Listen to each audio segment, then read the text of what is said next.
আমি আজি ওপেনিং কৰি আছো ভূমি কোম্পানী। এইটো আপোনাৰ নানান ধৰণৰ মডেল আছে, লগতে আমাৰ এইটো ডিছ ডাবল আছে, আৰু এইবিলাকৰ পুৰা হেভি আছে। 12 ইঞ্চি টায়াৰটো আছে। মোটামুটি আপোনাৰ এইটো 80 পৰা 120 কিলোমিটাৰলৈকে ফুল চাৰ্জত যাব।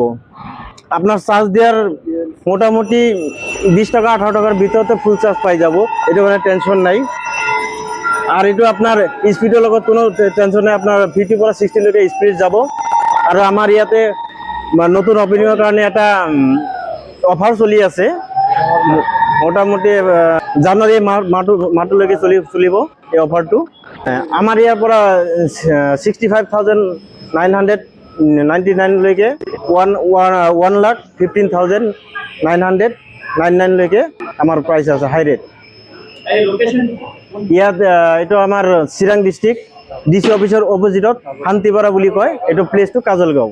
ফাৰ্ষ্ট টাইম ইয়াৰ ভিতৰত এতিয়ালৈকে অহা নাই, আমি অল ইয়াৰ পৰা হয়, ইয়াতে বঙাইগাঁৱৰ ভিতৰতো নাই এতিয়ালৈকে। এইটো আপোনাৰ 150 পৰা 200 কিলোমিটাৰলৈকে মডেল ফাৰ্ষ্ট আছে। ছেকেণ্ড মডেলত আছে আপোনাৰ 80 পৰা 120 কিলোমিটাৰলৈকে আছে।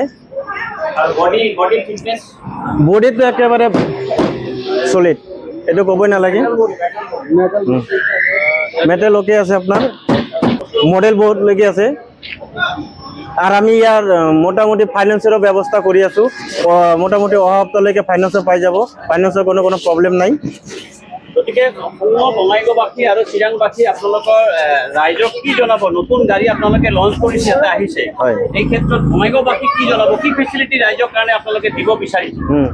ফাৰ্ষ্টত আমিতো এটা জানুৱাৰী মাহলৈকে আমি অফাৰ এটা কৰিমেই, যিকোনো মোটামুটি ডিছকাউণ্ট এটা কৰিব। লগতে আমি এটা হেলমেট তেওঁলোকক ফ্ৰী দি আছোঁ, প্ৰতিটো স্কুটিৰ লগত আমি হেলমেট ফ্ৰী দি আছোঁ, লগতে ডিছকাউণ্ট।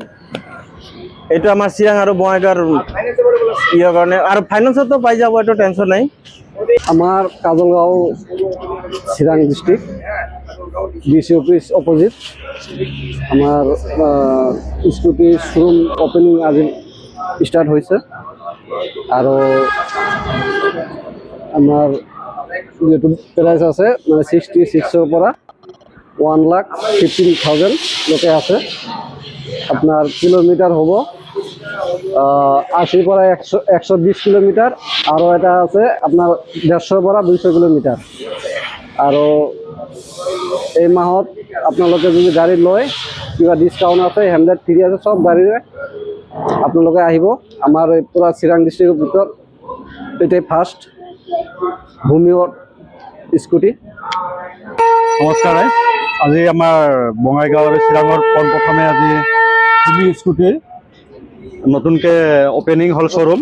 এইটো কমপ্লিটলি ইলেক্ট্ৰনিক হয়, ইয়াতে কোনো তেলৰ ঝামেলাটো নাথাকে। আৰু ইয়াতে চবতছে বেছি ভাল হ'ল ইয়াতে RC ঝামেলা নাই, ড্ৰাইভিং লাইচেন্সৰ ঝামেলা নাই। আপোনালোকে সকলোৱে ল'ৰা ছোৱালী উভয়ে গাড়ীখন ক্ৰয় কৰক আৰু লৈ এনজয় কৰক। আৰু আজি যিহেতু নতুনকৈ ওপেনিং হৈছে শ্ব'ৰুম, নতুন বছৰ, আৰু এই নতুন বছৰত ওনাৰে বহুতকেইটা আপোনালোকৰ বাবে অফাৰ ৰাখিছে। সেই অফাৰবিলাক আহক, আহি শ্ব'ৰুমত আহি এই অফাৰবিলাক আপোনালোকে উপভোগ কৰক। ধন্যবাদ। নমস্কাৰ, অনাৰ হয় তেওঁ এটা নতুন শ্ব'ৰুম খুলিছে, টোটালি হ'ল EV ইলেক্ট্ৰিক। ঠিক আছে, আমি 1 নম্বৰ EVৰ বেনিফিটটো কৈ দিওঁ আগতে। EV ল'লে আমাৰ পেট্ৰলৰ খৰচ নাই। 1 নম্বৰ আমাৰ শব্দ মানে নইজ পলিউশ্যন নহ'ব। 2 নম্বৰ কথা, আমাৰ পেট্ৰল কিনিব নালাগে, মানে পইচা ছেভ। গাড়ীখন ল'ব আৰু চলাব, এইখিনিয়ে কথা। আপোনালোকে আহিব, ভাল ভাল গাড়ী অফাৰ চলি আছে। আৰু 2 নম্বৰ কথা কি আছে, ইয়াতে হেলমেট ফ্ৰী আছে, যিটো ছেফটিৰ ফালে মানে বহুত জৰুৰী। ঠিক আছে, ইয়াতে RC নালাগে। ঠিক আছে, আমাৰ ফাইনেন্স এভেইলেবল আছে। কালাৰ আপুনি সব কালাৰ পাই যাব, আপোনাৰ যেনেকৈ কালাৰ লাগে, মানে চবতে গাড়ী এতিয়া অফাৰ, ভাল অফাৰ চলি আছে। তো আপোনালোকে আহক। ঠিক আছে।